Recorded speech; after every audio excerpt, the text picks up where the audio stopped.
ज़रा हटके में खुश आमदीद। शाहज़ेब जिलानी, वसतुल्लाह ख़ान, ज़रार खोड़ो का सलाम कबूल कीजिए।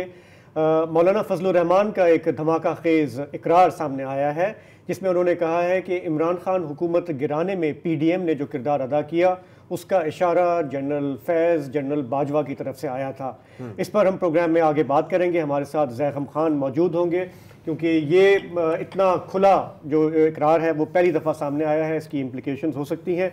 इसके अलावा हम कोशिश करेंगे खैबर पख्तूनख्वा जाएँ जहाँ हमने देखा कि PTI की लहर किस तरह बड़े बड़ों को बहा के ले गई, वहाँ पे अब क्या हो रहा है इस पर भी बात करेंगे।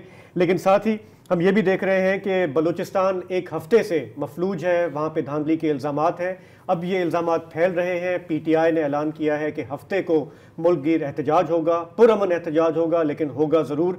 साथ ही ये भी खबरें आई कि कल के दोस्त कल के दुश्मन आज के दोस्त हो रहे हैं।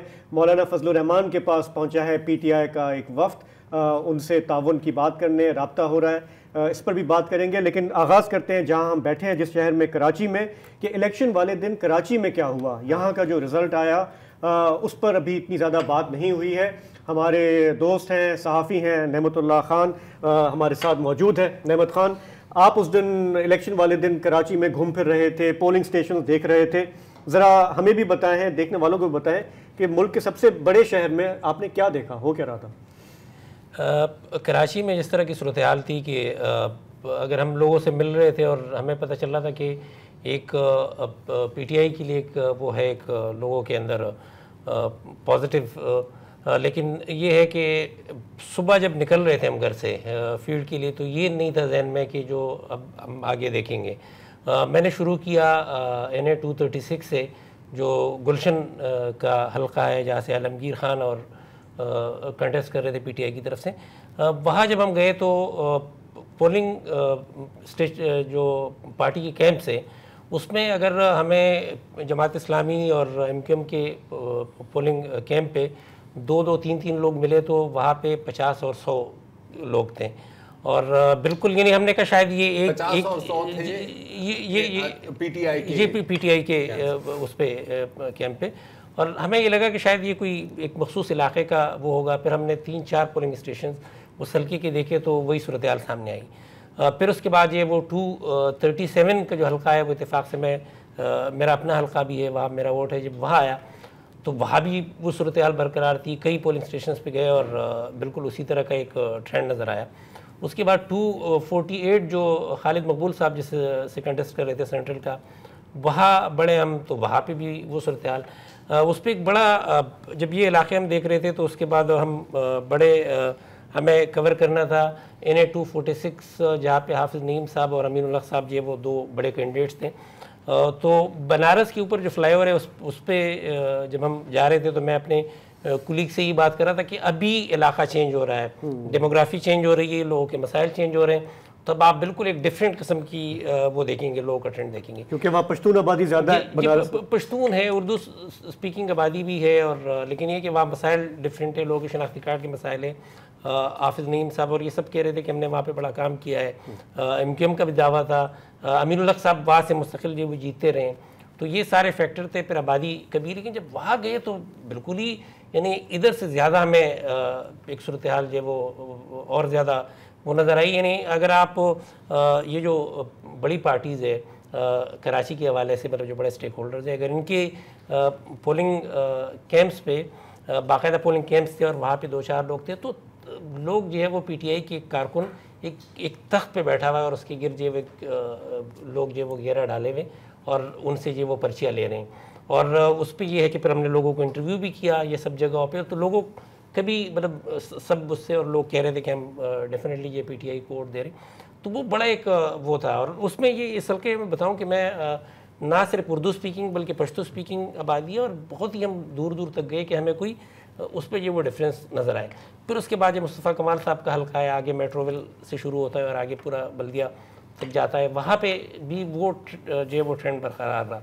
मतलब बज़ाहिर PTI के हक में था सारा। जी बिल्कुल, लोग आ रहे थे। इसमें जो चीज़ हमने वो देखी उस पर कोई ऐसी बात नहीं है कि अपना वो बता सके। तो ये बिल्कुल इसी तरह की सूरत हाल सामने नज़र आई और बिल्कुल ये हैरानकुन था एक लिहाज से कि इसलिए कि उससे पहले जो होता रहा है, अगर आप थोड़ा सा रिगिंग की जो साइंस है, जिन लोगों ने उसको पढ़ी है, और उस पर मैंने एक ट्वीट भी की, कोई जी 4-5 लोगों से बात करके जो इसमें इन्वॉल्व रहे, उन्होंने मुझे जो प्रोसेस बताया कि एक तो प्री पोल आपको बताया और वो सब हुआ कि आप किसी पार्टी को रोकते हैं, मतलब सिंबल आपने छीन लिया, बहुत सारी चीज़ें की।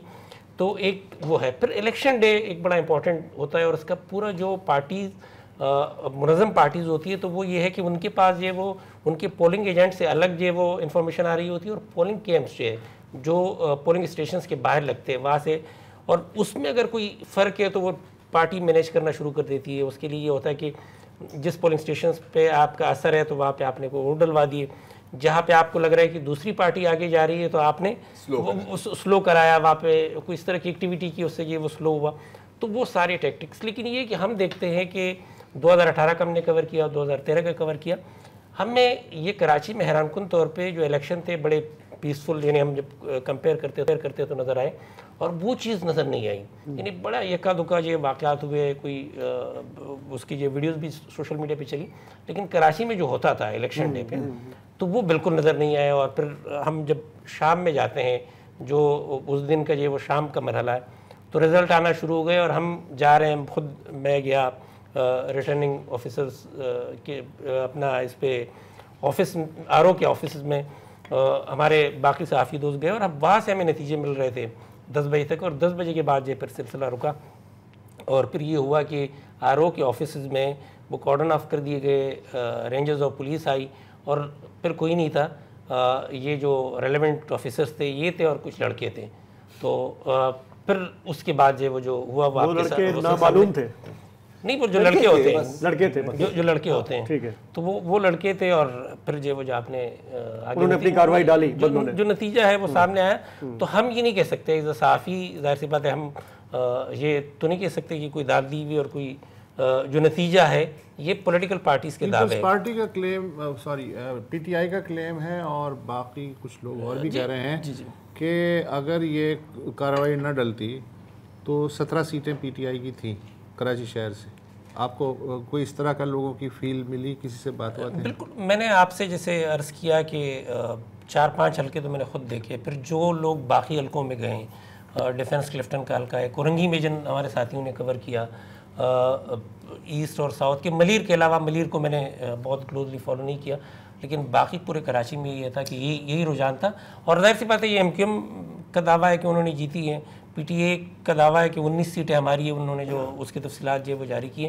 तो उसको देखते हुए, लेकिन ये कि हम ये कह सकते हैं कि हमने उस दिन क्या देखा और नतीजा क्या हुआ, और जो रात को जो एक मंजरनामा क्रिएट हुआ उसमें RO के ऑफिस में, तो हम वो बता सकते हैं नतीजा। अगर आपने कोई चीज़ मैनिपुलेट नहीं करनी होती तो फिर आपको ये करने की ज़रूरत नहीं। अगेन आई मीन एक बेसिक लॉजिकल बात है ना। आई मीन अगर चले मैं सिर्फ 10-2-4-1 में घूमा, पूरे हल्के की मैं बात नहीं कर सकता, वहाँ पर भी बिल्कुल यही था जो नेमत भाई आपको बता रहे हैं। ठीक है, मैंने कई पॉलिटिकल पार्टी से कैंप्स देखे हैं, एक बंदा है, कई तो खाली है, और PTI का एक छोटा सा है, वहाँ पर 100-150 बंदा है। अच्छा, लोग बाकायदा वो मास्क, जहाँ साबिक चेयरमैन अबू कासिम के मास्क पहनकर वहाँ पर घूम रहे हैं। अब मेरे नहीं ख्याल कि वो किसी जमात इस्लामी के वोटर्स हैं या MQM के वोटर्स हैं। अगेन नॉन साइंटिफिक सर्वे। एक और जो चीज़ है, फिर इससे एक और शक पैदा होता है ना यार। एक तो है जो कॉन्डक्ट आपने देखा, प्रोसेस ऑफ एलिमिनेशन में चलते हैं ना यार। एक तो आपने जो कॉन्डक्ट देखा, हम यहाँ पे बैठे हुए थे 3 दिन इलेक्शन ट्रांसमिशन में, ठीक है, आ रहे हैं रिजल्ट, आ रहे हैं रिजल्ट, आ रहे हैं, एकदम रिजल्ट रुक गए, और जो आ रहे थे रिजल्ट वो एक क्लियर ट्रेंड आपको दिखा रहे थे। हम जानते हैं कि सही है, 200 में से 30 पोलिंग स्टेशन है, उससे हम हतमी फैसला नहीं कर सकते, बिल्कुल नहीं कर सकते। एक ट्रेंड चले हम कह सकते हैं हमें नजर आ रही है। फिर अच्छा, ये फॉर्म 45 की हम अगर बात करें तो इस वक्त PTI ने एक साइट बनाई form45.com। आप अभी उसको क्लिक करें ब्रेक में, वो ब्लॉक्ड है। तो सवाल बनता है कि आपको ब्लॉक करने की जरूरत क्या बनी? नहीं, मैं ये समझना चाह रहा हूँ कि जो बाकी मुल्क में हुआ है, यहाँ भी वही हुआ है या यहाँ पे ज्यादा हुआ है? आपकी अंडरस्टैंडिंग क्या है? आपने ये एक मसाला तेज था जी, एक वो लतीफ़ा है ना कि वो एक सुसाइड बॉम्बर जो वो जब चला गया तो उसके बाद उसने मरने के बाद ख़त लिखा अपने कमांडर को और बताया। लतीफ़ा है कि अमीर साहब आप जो वो बारूद ज़रा कम डाला करें, इसलिए कि मैं जन्नत से बहुत आगे चला गया। तो शायद कराची में हमें ये लगा कि शायद बारूद कुछ ज़्यादा डाला गया। अगर कुछ एक हद तक चीज़ें होती है तो फिर शायद इतने सवालात नहीं उठते। लेकिन अगेन ये मैं फिर वही बात करूँगा कि ये पॉलिटिकल पार्टीज़ के दावे हैं, हमें नहीं पता कि पीटीआई के दावे पॉलिटिकल पार्टीज के दावे तो हैं, लेकिन आप आए विटनेस हो ना, हम तो काबू थे, स्टूडियो में बैठे हुए थे, ज्यादा बाहर नहीं जा सके। आप पोलिंग स्टेशन आप घूमे हो, हमें अपना भी असेसमेंट देना होता है ना, जो आप जिस तरह आप दे रहे हो, इट इज वेरी यूजफुल। वो तो मैंने बताया, जो ग्राउंड पे मैंने देखा, जो वो सर्कमस्टांशियल एविडेंस है, जाहिर है कि, लेकिन वो एक पिक्चर को क्रिएट करता है। देखिए मैं क्या हुआ अपने आपने क्या अभी लफ्ज इस्तेमाल किया था, सर्कमस्टांशियल एविडेंस। हाँ, देखिए जब सारा एविडेंस ही यही है, आई मीन अगेन अगर चीजें अगर आपकी तरफ ही जा रही थी या आपकी डायरेक्शन में जा रही थी, एमक्यूएम की डायरेक्शन में जा रही थी या किसी और पार्टी की डायरेक्शन में जा रही थी, तो फिर एकदम चीजों को रोकने की जरूरत नहीं। अगर जेन्युइन है तो फिर रोकने की जरूरत नहीं होती। अच्छा, ये क्या मेरा एक इंप्रेशन है, मुझे लग रहा है कि पीटीआई ने जितना धांधली पे भी शोर मच रहा है, मचाना भी चाहिए, मुल्क की एहतजाज भी होगा, कराची के हवाले से मुझे इतना नजर नहीं आया या मैं फॉलो नहीं कर रहा। मतलब जो एहतजाज की बात यहाँ से इतना अहम मैंडेट है, जो इमरान खान साहब को पहले 2013 में भी अच्छा खासा वोट मिला, 18 में मिला, इस दफा अगर बिल्कुल वाइप आउट कर दिया गया आपको यहाँ से, तो क्या यहाँ की तंजीम उतनी इफेक्टिव नहीं है या क्या है? इस पे कराची का अगर आप जायजा लें इलेक्शन से पहले, तो मतलब हमें जो हैरानगी हुई इस लिहाज से हुई कि लोग नहीं निकले ना। मतलब आपका जो सबसे बड़ा एक मुजाहरा हुआ जिस पे भी सवालात उठे, पार्टी के अंदर भी उस पर इख्तलाफ हुआ, जो 3 तलवार पे, तो वहाँ पे यानी पुलिस की जो रिपोर्ट है उसके मुताबिक 4,500 से 5,000 के लोग थे, और मैंने भी जब देखा तो तकरीबन लगभग इतने ही लोग थे। कोई एक्टिविटी नहीं हुई आपने कोई रेजिस्टेंस, तो जो लोग निकले वो आम लोग थे, और उनके लिए जो लोग वोट देने निकले हैं वो भी आम लोग अपने तौर पे निकले हैं, अपने तौर पे निकले। और ये हमें अकली उसकी दलील अगर आपको देखिए, अगर आप किसी कैंडिडेट को वोट देते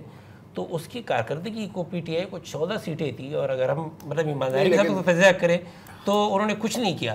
तो इसीलिए हम कह सकते हैं कि कैंडिडेट कोड नहीं मिला। और कारकर्दगी का देखिए, जो पीटीआई की मकबूलियत है कराची में, वो पीटीआई की कराची क़यादत के बावजूद है। ठीक है, ये 1000 बार ये बोली है, वो वोट है तो अगर किसी का है तो वो पीटीआई के चेयरमैन का है, वो खान का वोट, ये रिएक्शन का वोट था, गुस्से का vote. It's as simple as that.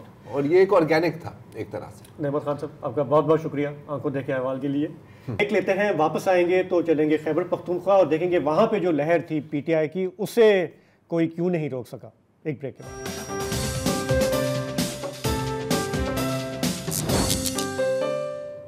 Programme में वापस खुशामदीद।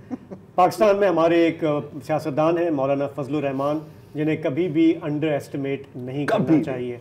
उन्होंने एक धमाका खेज़ एक इंटरव्यू दिया है जिसमें उन्होंने इमरान खान की हुकूमत गिरने के जो बुनियादी मुहर्रिकात हैं उस पर रोशनी डाली है। सुनिए उन्होंने क्या कहा। अदम एतमाद की तहरीक पीपल्स पार्टी चला रही थी, और पीपल्स पार्टी के हवाले से मैं अगर आपको सिर्फ इतनी बात कह दूँ कि मेरे पास खुद जनरल फैज़ हमीद साहब आए थे और उन्होंने मुझे कहा था कि विद इन द सिस्टम आप जो करना चाहें हमें उस पर एतराज़ नहीं होगा, लेकिन आउट ऑफ द सिस्टम नहीं। तो विद इन द सिस्टम से मुराद तो फिर नो कॉन्फिडेंस है असेंबली के अंदर, असेंबलियों के अंदर। तो मैंने इनकार कर दिया था इसे। और फिर उसके बाद जब ये टूट कर आए पीटीआई के लोग भी, और फिर उसके बाद ये एमक्यूएम भी और ये बाप भी, तो इसके बाद उन्होंने कहा कि अब हमारे पास अक्सरियत है। और क्या उस वक्त भी जनरल बाजवा या जनरल फैज आपसे राब्ते में? मेरी बात पूरी सुन लीजिए। तो अब उस वक्त अगर मैं फिर इनकार करता तो कहते कि फजल रहमान ने इमरान खान को बचाया। तो वो चीज़ें थी कि मैं सिर्फ इसलिए आपके सामने जिक्र करना चाहता हूँ कि तारीख के औराक पर हक़ाइक़ तो किसी वक्त तो आए नहीं। क्या उस वक्त जनरल बाजवा और जनरल फैज आपसे राब्ते में थे जब ये लोग टूट के पीटीआई से और एमक्यूएम और बाप पार्टी? हजरत वो बिल्कुल राब्ते में थे, और उनकी मौजूदगी में सबको बुलाया गया और सबके सामने उनसे कहा गया कि आपने ये इस तरह करना है और इस तरह करना है। सब कौन थे वो? सब पार्टियाँ, नॉन लीग और पीपल्स पार्टी, पार्टियाँ। और उनका नाम मत लें आप। और उनको किसने कहा कि ये करना है? सब पार्टियाँ। किसने कहा ये करना? बाजवा साहब और फैज़ हमीद साहब दोनों थे। क्या कहा उन्होंने? यही कहा कि आप लोगों ने क्या करना है, किस तरह चलना है, क्या करना है। नो कॉन्फिडेंस के हवाले से दोनों ने, और सब ने उसके ऊपर हाँ में हाँ भरी। फिर तो ये कहना चाहिए कि मूव जो थी वो उधर से थी, तो नून लीग और पीपल्स पार्टी ने सिर्फ मोहर लगा दी। आप वाकई सही सहाफ़ी हैं, आपने बात निकाल ही ली हमसे। तो फिर मोहर लगा दी नून लीग और पीपल्स पार्टी ने ऊपर से मोहर लगा दी। मोहर लगा दी। तो ये सब हुआ इमरान खान की हुकूमत के साथ, और उस वक्त जो करने वाले थे उसमें मौलाना फजलुर रहमान शामिल थे। इस इलेक्शन में हमने देखा कि खैबर पख्तूनख्वा में पीटीआई की लहर, पीटीआई के जो आज़ाद उम्मीदवार थे वो सब जीते। मौलाना फजलुर रहमान साहब वाइप आउट हो गए, लेकिन उसके बावजूद जो है 7 नशिस्तें, लेकिन उसके बावजूद आज एक बहुत ही गैर मामूली डेवलपमेंट हुई है जिसमें पीटीआई ने मौलाना फजलुर रहमान से राब्ता किया है। दोनों कह रहे हैं, जीतने वाला भी हारने वाला भी, कि धांधली हुई है। इस प्रेस कॉन्फ्रेंस के हवाले से थोड़ी सी बात करते हैं। हमें ज्वाइन कर रहे हैं पेशावर से सहाफ़ी लिहाज अली और इस्लामाबाद से निगार जैगम खान। सबसे पहले लिहाज आपकी तरफ आएंगे, बताएं कि ये दुश्मनी रही है, ठीक ठाक सियासी दुश्मनी रही है मौलाना फजलुर रहमान और पीटीआई के दरमियान। आज ये इस्लामाबाद में जो मुलाकात हुई, इसे कैसे देखा जा रहा है? शाहजेब साहब, खुद आपको पता है कि माजी में जमात इस्लामी और जमीयत उलमा इस्लाम एक दूसरे पर कुफर के फतवे लगाती आ रही है, लेकिन आपको पता है कि दोनों मुत्तहिदा मजलिस अमल का हिस्सा बनकर इक़्तिदार की मसनद पर बैठे थे। तो जेवाई में ही खूबी है कि वो किसी के साथ किसी भी वक्त चल सकती है। मौलाना साहब की भी खूबी है कि अगर उन्होंने 12 बजे फैसला करना हो तो 11:59 पर उनके मुतालिक ये पेशगोई नहीं की जा सकती कि मौलाना साहब क्या फैसला करेंगे। मैं सिर्फ खैबर पख्तूनख्वा की हद तक तो बता दूं कि मौलाना साहब को कुल कर पाकिस्तान तहरीक इंसाफ ने ललकारा था। उनके लिए जो मखसूस लफ्ज़ का इस्तेमाल होता है वो बार बार जो पाकिस्तान तहरीक इंसाफ के वर्कर थे उन्होंने उसका इस्तेमाल किया। लेकिन दूसरी जानिब पे अगर हम देख सकते हैं यहूदी एजेंट और इस तरह के अल्फाज जो थे वो जमीयत उलमा इस्लाम की जानिब से भी किए गए। लेकिन इस वक्त मैं जब पाकिस्तान तहरीक इंसाफ और जमीयत उलमा इस्लाम को देखता हूँ तो बुनियादी तौर पर एक छल नहीं सकता और दूसरी की नजर कमजोर है, तो दोनों एक दूसरे का सहारा बने हुए हैं। जमीयत उलमा इस्लाम को तवक्कु थी कि कम अज कम वो खैबर पख्तूनख्वा में काफी हद तक और बलोचिस्तान में वो इक़्तिदार संभालेंगे, लेकिन बदकिस्मती से इस वक्त खैबर पख्तूनख्वा में उन्हें सिर्फ 7 नशिस्तें सूबाई असम्बली की मिली हैं और इसी तरह आप देख कौमी असम्बली में भी तकरीबन उसकी पोजीशन बिल्कुल ख़राब हो गई है। तो ये वो मजमूई पोजीशन है। लेकिन दूसरी जानिब हम देखते हैं कि पाकिस्तान तहरीक इंसाफ के पास क़ियादत नहीं है। मसला ये है पाकिस्तान तहरीक इंसाफ का कि बैरिस्टर गौहर अली हो या शरफ अफजल मरवत हो या कोई और हो, सब कहते हैं इमरान खान के विजन के मुताबिक। सिर्फ ये इमरान खान की ऐनक से सब हर किसी को देखते हैं। इनका ना अपना कोई विजन है ना अपनी कोई नजर है। बस यही लगता है कि बार बार हर फैसले के लिए उन्हें अडियाला जेल जाना पड़ता है। ऐसी चलती है पार्टियां। मुझे तो बहुत मजा आ रहा है, मुझे बहुत मजा आ रहा है ये सब कुछ देख के, क्योंकि यार देखिए लोग, अब कुछ लोग जाहिर है कि वो पुरानी क्लिप्स चलाएंगे जिसमें फजलुर रहमान साहब इमरान खान साहब को यहूदी एजेंट कह रहे हैं या इमरान खान साहब डीजल कह रहे हैं। साइन ऑफ मैच्योरिटी, ये साइन ऑफ मैच्योरिटी और ये होती है सियासत। ना कोई मुस्तकिल दोस्त ना कोई मुस्तकिल दुश्मन, आपके कुछ मकासद होते हैं, जब वो मिलते हैं आप साथ हो जाते हैं और फिर आप हट जाते हैं। ये सिर्फ ये जो वर्कर्स और जो ट्विटर और सोशल मीडिया पे लोग बैठे होते हैं ना कि तू तेरी मैं गला काट देंगा, मतलब यार baby this is how it works. मौलाना फजलुर रहमान का स्ट्रीट पावर है। अब ये वाज़ेह नहीं हुआ आज की जो प्रेस कॉन्फ्रेंस हुई कि ये जो अभी एहतजाज शुरू होगा उसमें साथ देंगे। जैगम खान को छुट्टी दे दे। जैगम खान साहब के पास जाते हैं, चलते हैं। जैगम खान साहब, आपने देखा ये जो कुर्बतें नजर आ रही हैं, आप इसे कैसे देख रहे हैं? मौलाना ने अपनी जो न्यूक्लियर ऑप्शन है उसकी धमकी जारी कर दी है। एक ऐसे वक्त में जब पीटीआई को बड़ी मुश्किल से कंटेन किया गया है और जो भी इलेक्शन का रिज़ल्ट आया है उसने पीटीआई की उस कंटेनमेंट को बहुत मुश्किल बना दिया है, मज़ीद मुश्किल बना दिया है, क्योंकि अब एक सूबे में उनकी हुकूमत होगी और कौमी असम्बली में बहुत उनके अच्छी तादाद में मेंबर होंगे और पाकिस्तान जैसे मुल्क में किसी पार्टी को बहुत अरसे तक सप्रेस नहीं रखा जा सकता। पाकिस्तान आफ्टर ऑल कोई मिडिल ईस्ट का मुल्क तो नहीं है ना, मिडिल ईस्टर्न डिक्टेटरशिप तो नहीं है, एक बुरी भली जमहूरियत है। तो ऐसे वक्त में मौलाना ने यह धमकी जारी की है कि वो पीटीआई के साथ जा सकते हैं। जो कुछ पीटीआई के साथ किया जा सकता है वो पाकिस्तान में उलमा के साथ नहीं किया जा सकता। मौलवियों पर डंडे बरसाना, मौलानाओं पर, मस्जिदों मदरसों के मोहतमिम पर, मदरसों के तालिब इल्मों पर बहुत मुश्किल है। पहले भी मौलाना कई दफ़ा धमकी दे चुके हैं और अब भी दी है। इससे दो चीज़ें ज़ाहिर होती हैं, एक तो मौलाना बहुत ही नाराज़ है, सख्त नाराज़ है, और दूसरी बात है कि वो जो इस वक्त जो सेटअप कायम हुआ है या कायम होने जा रहा है उसमें खुश नहीं है और कुछ बेहतर डील चाहते हैं। लेकिन मेरा ख्याल है मौलाना बहुत नाइंसाफ़ी कर रहे हैं। सिस्टम ने मौलाना के लिए जो कुछ किया बहुत, उसकी तो मिसाल नहीं मिलती। पूरे 1 साल तक केपी की हुकूमत मौलाना को सपोर्ट कर दी गई और मौलाना ने वहाँ समधी क्रेसी नाफिज की। उनके समधी हाजी गुलाम अली जो गवर्नर थे, असल हुक्मरान वो थे, और हमारे साथ लिहाज बैठे हैं, बहुत शानदार जर्नलिस्ट हैं केपी के। पूछा जा सकता है कि वहाँ क्या उन्होंने हशर नशर किया हुआ था, कितनी करप्शन थी, किस तरीके से बंदर बांट हो रही थी, किस तरीके से ओहदे तकसीम किए जा रहे थे, किस तरीके से भर्ती की हो रही थी।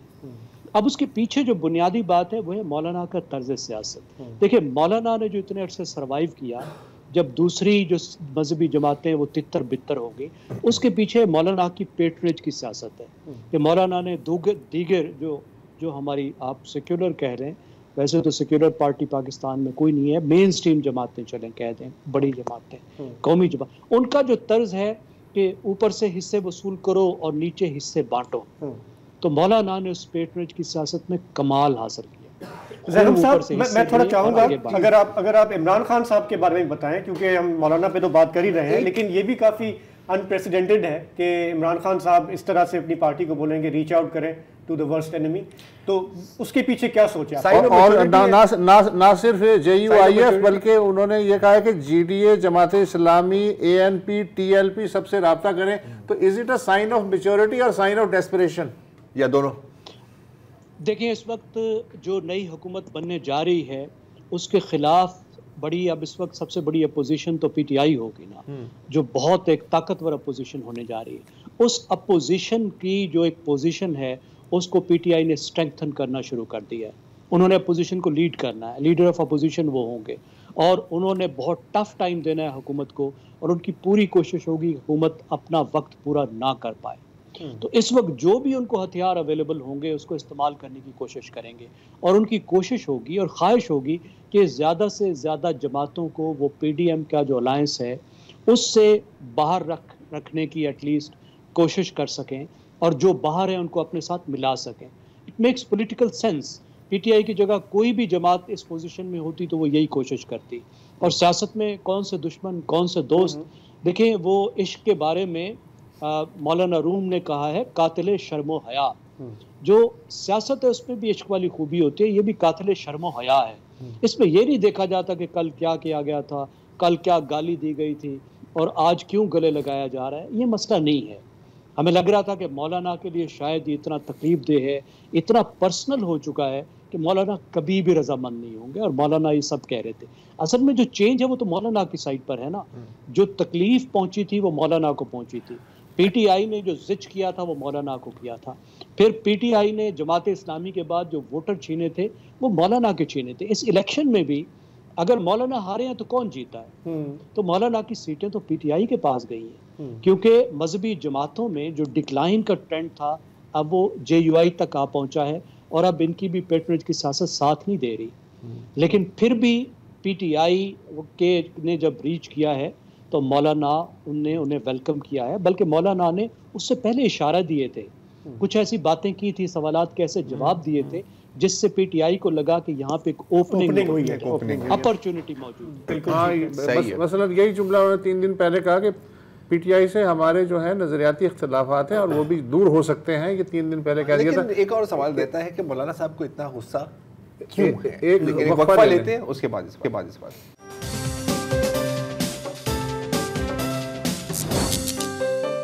बकौल मावज़तंग फ़ज़ा में हलचल है, सूरत हाल बेहतरीन चल रही है। लिहाज अली साहब सीनियर सहाफ़ी हमारे साथ मौजूद हैं, ज़ैगम खान साहब सीनियर तबसरा निगार मौजूद हैं। माइंड नहीं कीजिएगा, सीनियर का लफ्ज़ मैं इस्तेमाल कर रहा हूँ, आप लोगों के लिए बहुत घिसपिट गया। लिहाज में आपसे सवाल है कि खैबर पख्तूनख्वा असम्बली में कंफर्टेबल मेजॉरिटी में है आज़ाद उर्फ PTI 83, बाकी सब जमातें मिला के 18 से 20 के करीब बनती हैं। तो अब उसूलन तो इनकी हुकूमत बिल्कुल बन जानी चाहिए आराम से आज़ाद ग्रुप की, किस में कोई रुकावट तो नहीं है? इस वक्त खैबर पुख्तनख्वा की 115 में से 113 नशस्तों पर इंतखाबात हुए हैं। उनमें से 18 नशस्तें जो हैं वो तमाम अपोजिशन के पास है। जिस तरह आपने जिक्र किया 85 से 86 तक इस वक्त पाकिस्तान तहरीक इंसाफ के आज़ाद अरकान के पास है। हुकूमत साजी के लिए उन्हें फ़कत 73 अरकान की ज़रूरत है और इस वक्त पाकिस्तान तहरीक इंसाफ मुंतखब अरकान में से 2/3 नहीं बल्कि 3/4 जो है वो नंबर स्कोर कर चुका है। ठीक है, इस वक्त उन्हें वज़ीर आला के लिए कोई नहीं, मगर हुकूमत बना लेंगे ये? जी हुकूमत बन जाएगी आराम से इनकी? मैं ये मेरा सवाल ये बिल्कुल आसानी से हुकूमत बन जाएगी, क्योंकि जिन लोगों ने भागना था वो पहले ही भाग चुके हैं। एक तो पाकिस्तान तहरीक इंसाफ के तमाम MPs और MNA को ये बात पता चल चुकी है कि उनमें से एक वोट भी उनका अपना ये सब के सब आजाद हैं। मैं ये कह रहा हूँ ये सब के सब आजाद हैं, बज़ाहिर किसी पार्टी के मेंबर नहीं है। कानूनी पोजीशन क्या है? आराम से हुकूमत बन जाएगी बिला रुकावट इनकी? मेरा सवाल ये है। बिल्कुल, जो इलेक्शन कमीशन ऑफ पाकिस्तान है उसके मुताबिक ये आसानी से अपनी हुकूमत भी बना सकते हैं, लेकिन ये हुकूमत जो पार्टी से इनहराफ का कानून होगा फिर वो इन पर लागू नहीं होगा, क्योंकि आपको पता है कि जब बजट पास करना होता है या दीगर कानूनी तकाज़े पूरे करने होते हैं तो उन्हें फिर अगर पार्टी से इनहराफ किया जाता है तो फिर वहां पर उस रुकन की रुकनीत खत्म की जाती है।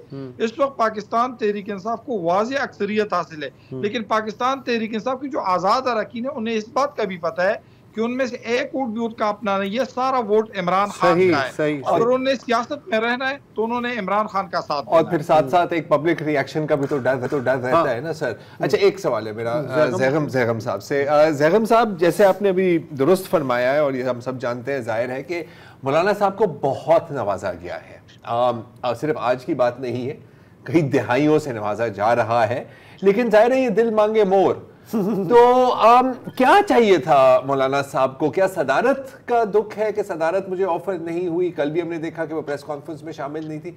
ये मुझे अगर आप समझा सकें। मतलब जब ये बताइए, चले मैं मौलाना बनकर आपसे पूछ लेता हूँ कि जो सारा मिसाला था ये पंजाब की देग के लिए था? क्या KP की देग में मिसाला दरकार नहीं था कि वहाँ पूरा खाना बगैर मिसाले के पक गया और मौलाना को कुछ भी नहीं मिला? तो देखिए, एक तो ये नाराज़गी तो ये बनती है कि उधर मिसाला गया ही नहीं, और जिन्होंने उधर मिसाला नहीं भेजा उन्होंने बहुत समझदारी की। उसकी वजह ये थी कि वहाँ के जो आपको सर्वेस बता रहे थे वो बहुत क्लियर बता रहे थे कि गैप इतना ज़्यादा है PTI और दूसरी जमातों में कि वहाँ मिसाले की दाल अगर लगाया गया तो मेरा ख्याल है वो हांडी जो है वो ख़राबी हो जाएगी। मसलन जो दिसंबर का सर्वे था वो बता रहा था, जो वोटर इंटेंशन थे, मैं गैलप पोल की बात कर रहा हूँ, वोटर इंटेंशन कि आप किसको वोट देंगे, उसमें 47% कह रहे थे हम PTI को देंगे, फॉलोड बाय JUI जो 17% थी। आप गैप देखिए कि अगर 47 पर एक पार्टी है, 17 पे दूसरी हो तो कैसी लैंडस्लाइड क्रिएट होगी। उसके अलावा ANP कहीं 4% पर थी और वहाँ पे जो PTI पार्लियामेंटेरियन थी वो सिर्फ 2% पर थी। तो इतनी क्लियर आपको लैंडस्लाइड नज़र आ रही थी कि वहाँ कोई दूसरा रास्ता नहीं था। लेकिन बहरहाल मौलाना की नाराज़गी तो है, और मैं समझता हूँ देखें, जब कोई गुस्से में होता है ना, जब कोई बल्कि दुख में होता है तो इंसान को गुस्सा आता है। तो एक तो उनको दुख है कि वो जो डिक्लाइन उनका शुरू हुआ था 2018 में, जिसकी उन्होंने बड़ी कोशिश की, उसके बाद बड़े अरसे के बाद उन्होंने बड़ी तगड़ी अपोजिशन एक चलाई, PDM बनाई, इकट्ठा किया, अक्टूबर 2019 में इतना ज़बरदस्त धरना दिया। ये पूरी जो उन्होंने तहरीक एक शुरू की, उसी के नतीजे में ही ये पॉसिबल हुआ कि इमरान खान को रुखसत किया जाए और ये जो मतलब तब्दीली निकालो प्रोजेक्ट था उसको चलाया जाए।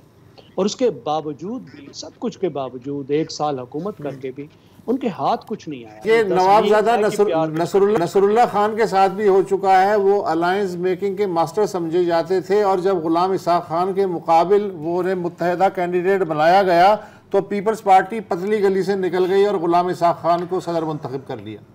बिल्कुल बिल्कुल। लेकिन मौलाना में देखिए थोड़ा सा फर्क देखिए, वो तो एक वन कॉन्स्टिट्यूएंसी पार्टी थी ना नसरुल्लाह खान साहब की, लेकिन मौलाना तो बड़ी एक मजबूत पार्टी बना चुके थे जो मजहबी जमातों में सबसे तगड़ी जमात थी। इनफैक्ट आखिरी एक ऐसी मजहबी जमात थी जो बड़ा अच्छा साइजेबल, जिसका वोट बैंक था KP में भी और उसके बाद बलूचिस्तान में भी, और ज़्यादा दूर की बात नहीं है 2002 के बाद उन्होंने KP पर हुकूमत भी की। और अलायंस में भी बड़े तकड़े रहते थे, तो उनका जो डिक्लाइन है बड़ा स्पेक्टेकुलर। ये बलूचिस्तान की हुकूमत पे क्यों नहीं दावा करते? उनके 11 सूबाई असम्बली के मेंबर हैं, खुद मौलाना पिशीन से जीत चुके हैं, तो इनकी पोजीशन केपी के मुकाबले में तो वहाँ कदरे बेहतर है, उस पर क्यों नहीं तवज्जो दे रहे बलूचिस्तान में हुकूमत? तो तवज्जो कैसे देंगे? यही तवज्जो देने का तरीका है ना। मतलब बल्कि तवज्जो हासिल करने का यही तरीका है। बलूचिस्तान में शोर मचा, वो कहते हैं ना, hell hath no fury as a maulana scorned. तो ज़ाहिर साहब और लिहाज फिर नजर ये आ रहा है कि ज़ाहिर है कि पीटीआई जो है वो सिवाय नून और पीपल्स पार्टी के अब बाकी जमातें इंक्लूडिंग एमक्यूएम के भी माइनस, एमक्यूएम फिलहाल माइनस, लेकिन माजी में तो उनसे रहा है, उनके लिए उनसे जो है एंगेज कर सकती है। ज़ैगम साहब जी, ज़ैगम साहब जवाब दिया, मैं जवाब दूं सर?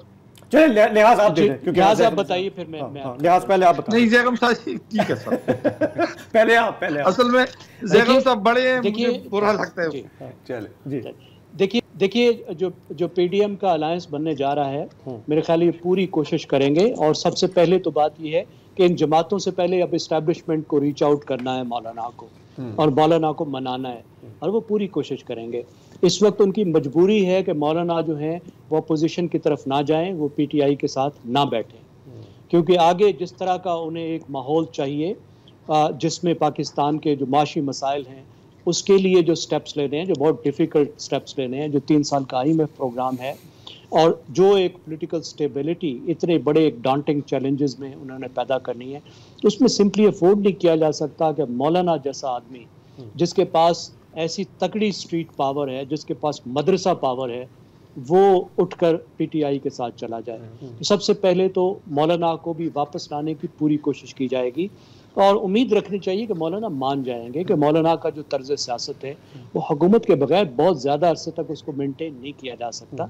वो पहले 5 साल हुकूमत से बाहर रहे हैं, एक तो ये भी किया जाएगा, लेकिन जाहिर है जो छोटी जमातें होती हैं वो सर्वाइव नहीं कर सकती पाकिस्तान के सिस्टम में अलायंस के बगैर। खुद तो हुकूमत उन्होंने बनानी नहीं होती, तो छोटी जमात का तो यही होता है कि 1, 2, 4 जब सीटें आई हैं तो उसमें वो हुकूमत के साथ शामिल हों और अपने जो मेंबर्स हैं उनके लिए कुछ ना कुछ, और अपने इलेक्टोरेट के लिए कुछ ना कुछ हासिल करें। तो पीडीएम प्लस मेरा ख्याल है it's writing on the wall.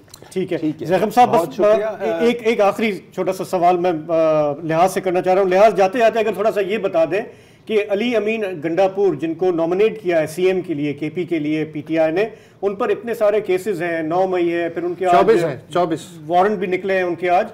ये आपको क्या नजर आ रहा है कि वो बन पाएंगे या किसी और को नॉमिनेट करना पड़ेगा? वेरी ब्रीफ, मुख्तसरन ये है कि अली अमीन जो है वो इस वक्त खैबर पख्तूनख्वा में पाकिस्तान तहरीक इंसाफ के और खान के सबसे करीबी खिलाड़ी हैं।